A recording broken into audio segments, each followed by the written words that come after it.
Hey everyone, and welcome back to another Arma 3 video. It's been a little while since my last realism mods list, and since then some absolute bangers have hit the workshop, so let's get right into it. At number 15 is MF Heal Abort by BCCH009. Right off the bat, we have another mod we've all needed but haven't gotten. This mod allows you to stop the healing animation while it's in motion in case you come under fire. Dude, I can't count how many times I've stopped to heal thinking I'm safe only to get run up on and domed by the AI while mid-animation. That shit is annoying. And I'm honestly surprised it wasn't patched out at some point by Bohemia, but this mod helps eliminate this problem. Do be aware that the med pack you start to use is not recovered and will be used should you interrupt the animation, so be doubly sure you're safe when healing. At number 14 is IAF F-16 Barak by XRAM.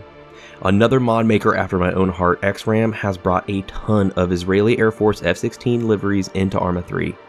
I was massively bummed out when the NATO F-16 pack became broken upon the release of the F-16 2.0 by Firewheel, and those skins weren't rendered in 4K.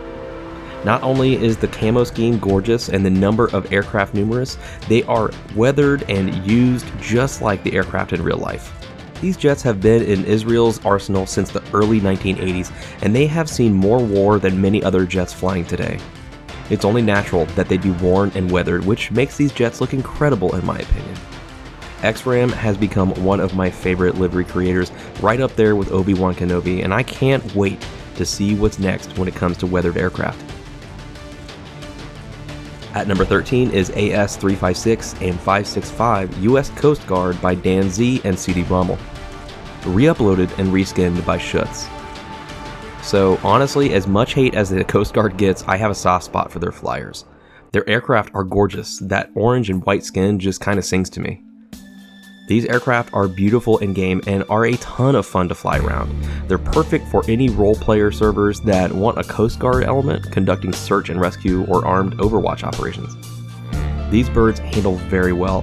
I'd say a happy medium between the Little Bird and the Ghost Hawk, which is what they are as medium weight utility helicopters.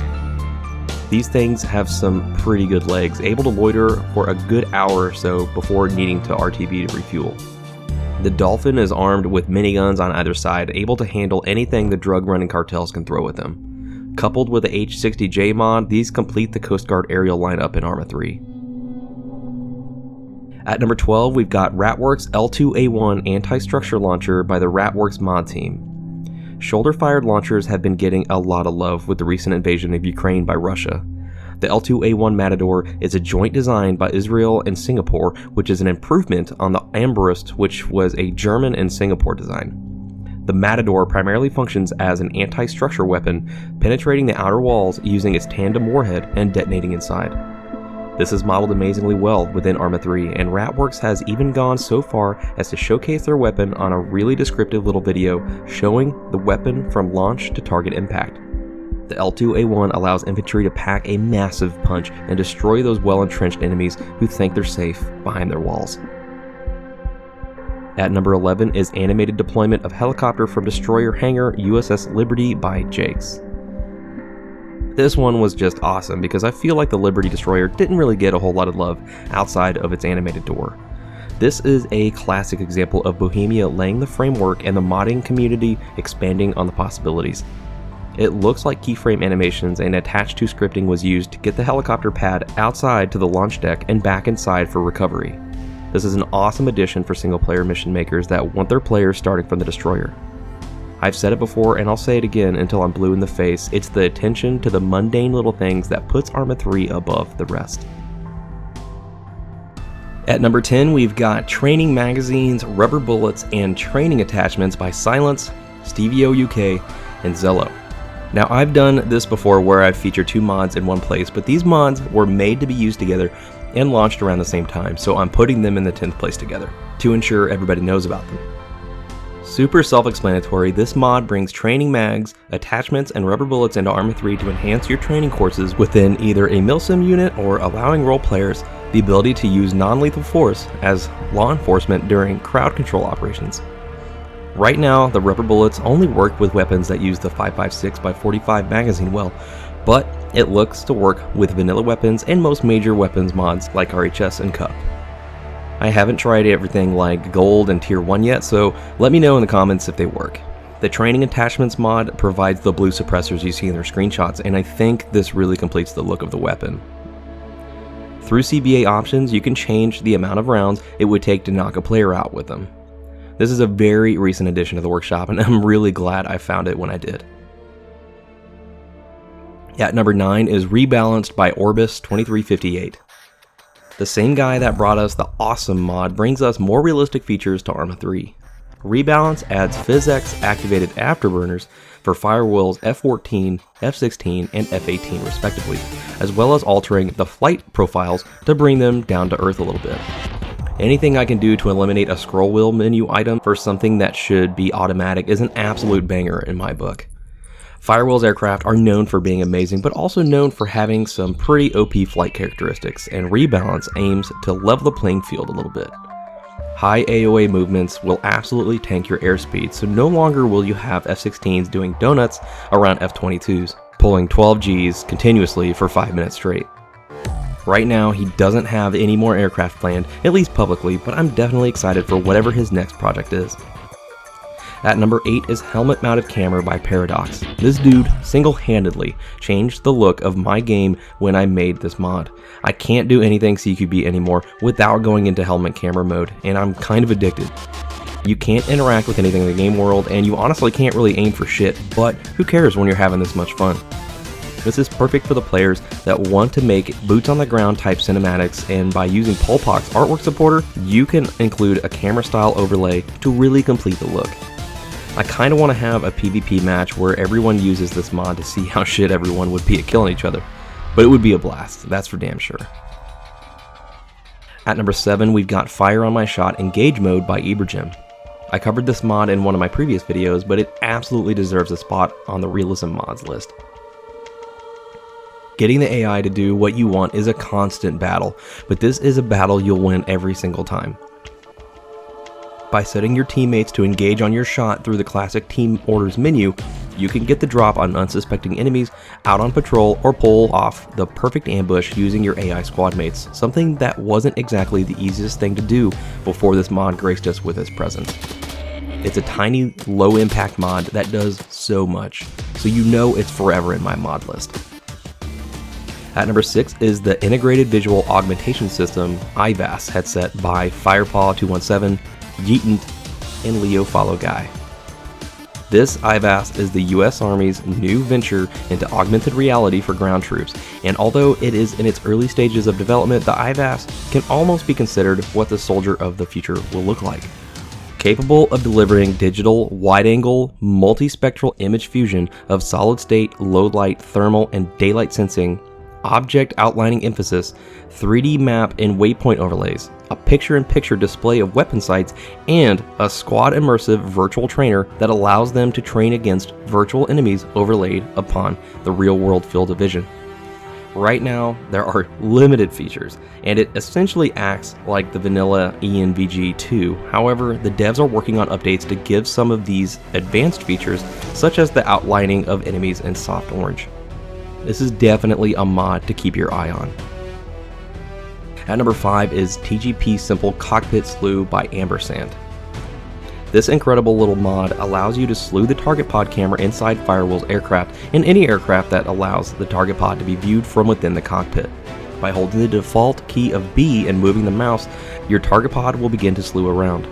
Hitting Ctrl T will lock the target pod into position and allow you to drop accurate laser-guided munitions. This lets you keep an eye on your aircraft and surroundings while in the target pod instead of your entire view becoming the target pod itself.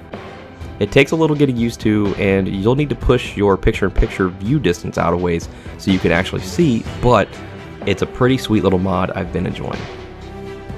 At number 4, we have the Bala Murghab Afghanistan beta by Fingerjam. This is absolutely one of the best maps honoring the war in Afghanistan out there. This goes right up there in quality with maps like Lithium and CLA Afghan. More commonly known as BMG by those that were there, Bala Murghab is located on the Murghab River and was widely known as a Taliban stronghold for much of Operation Enduring Freedom. An elite MARSOC unit, callsign Dagger 22, was deployed to BMG to break the Taliban's hold on the area. Elements of the 82nd Airborne and other coalition partners operate from austere locations dotting the landscape. BMG was widely known as the Wild West of Afghanistan. Ideal for convoy missions and clandestine operations where stealth is paramount, BMG offers everything you'd need. The map is large, so aircraft will be worth having included in your operations. Otherwise, you'll be running the gauntlet of ambushes to get back to home station. As the name suggests, the map is currently in beta, but it's already incredibly polished, so I can't wait to see what Fingerjam has in store for us next.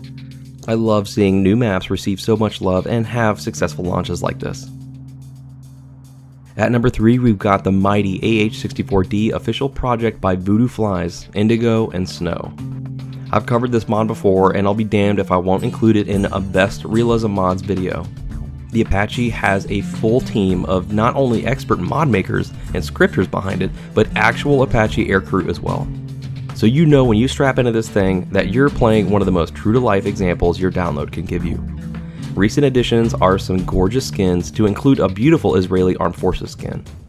The MFD functionality is constantly being refined to offer the best experience possible. I'm a simple man. I see Apache and I instantly love it. I can watch this thing go to work all day, and seeing it come in for an attack gives me a freedom boner only the A-10's gun run can rival.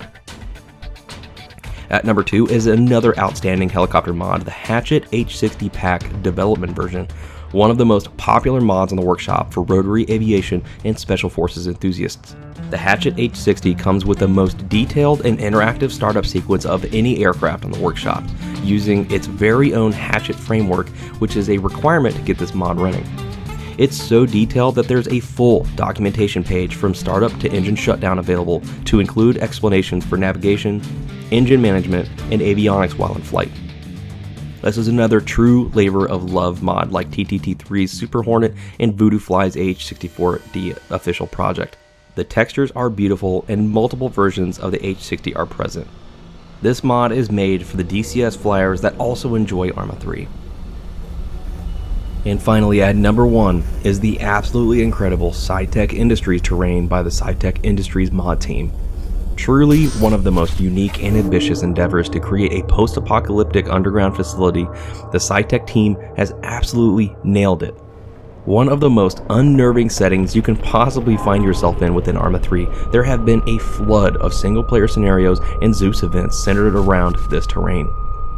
When starting up the terrain in the editor, make sure and set the time to after 2200 so the lighting can take full effect. This map is meant to be played at night and will have you checking your peripherals and your 6 every couple seconds if you're by yourself. Featuring a sprawling underground cavern as well as a massive complex full of rooms, corridors, and more detail than any other map I think I've ever seen. Being that it's relatively small when comparing square mileage, this map is incredibly easy on the FPS. Walking from one end to the other will easily take 30 minutes to an hour depending on how many times you get lost, so have a map handy. At the end of the facility is a pulsating core reactor that is super reminiscent of the Half-Life Resonance Cascade event. Playing this map alone or with a small squad with zombies enabled is one of the most terrifying things I've done in Arma 3, and it's an absolute blast. Congratulations on such a massively successful launch to the SciTech team. Well guys, that will about do it for this video. I hope you discovered a new mod or two that you otherwise wouldn't have known about or looked over. The modding community continues to develop in its skill and prowess every single day, and it's thanks to mod makers like this that we are still enjoying Arma 3 as much as we are 9 years later. I'd like to thank my Chad-ass patrons for their tier 1 support. Thanks to them, I can keep the lights on for my public Arma 3 server and Discord. And as always, I'd like to thank you, the viewer, for watching, liking, subscribing, and commenting on my videos. The algorithm is a fickle beast, so the more interaction we have, the better it is for all of us. Thank you all so much again for watching, and I will see you in the next video.